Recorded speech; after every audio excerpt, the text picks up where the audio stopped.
Shanyell, McCloud, Milwaukee, Wisconsin. And what is Clean Slate, Wisconsin? Clean Slate is a second chance organization for men and women that have made mistakes in their past, paid their debt to society, and want nothing more than to be self-sufficient. We focus in on expungement of those records to promote equal access and opportunity for those people to have a better shot at personal advancement. What would you say are some of the biggest economic problems for people in Milwaukee? The Milwaukee politics, the way that businesses are handled. You know, we talk about job creation, but yet they're steady de-industrializing Milwaukee, and the bigger manufacturers move out. It also makes it harder for businesses to start in Milwaukee, and so that's the job creation part of it. And then you have just the overall, over policing. That so if you got over policed, and you also have a court system that's over prosecuting and over sentencing, and bam, you have the records, and just to start a spiral of poverty, from generation to generation. But I would say that's the biggest thing. When the factories left, when the work left, drugs come in, and the rest is history. Do you think places like Milwaukee are also, dealing with crime because of places like Chicago, and then Chicago not resolving issues there? I know it is. I personally have been a subject of crime from people from Chicago. So what happens is we have a Section 8, right? So Milwaukee actually offers, from what I hear, better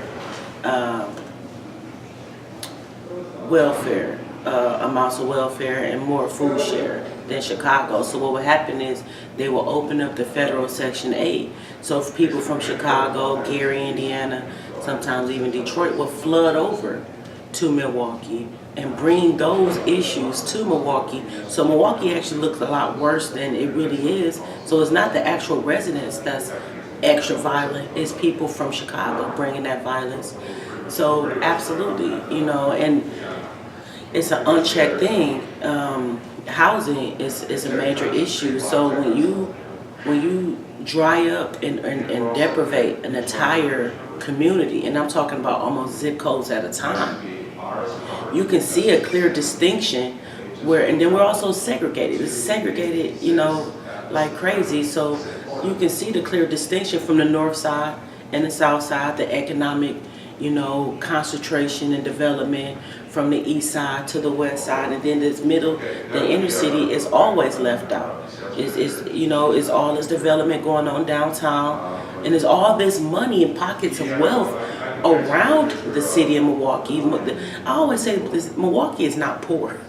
Milwaukee is not poor by far. You have the Third Ward, you have all these places, Miller Park, all these different places that has a wealth, but the city is always left,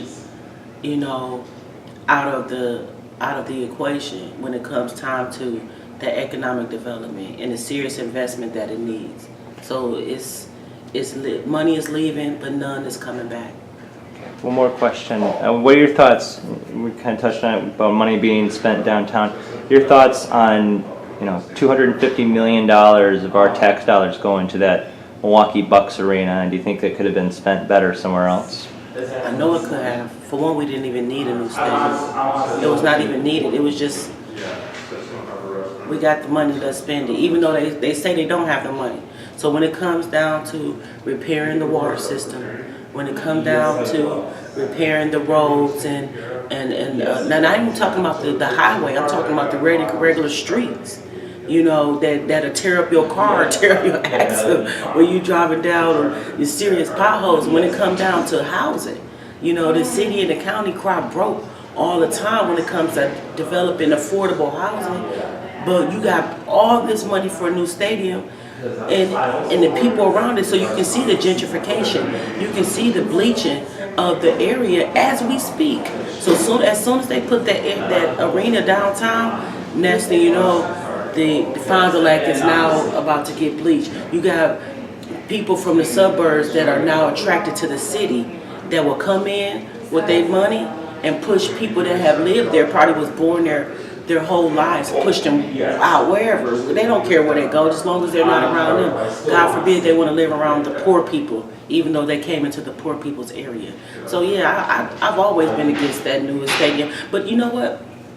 If you see the trends in other cities, you will see this is nothing new. This exact same thing happened in Chicago. When they put that new stadium there, they pushed the people in the projects out of it. Just completely unstabilized the area, and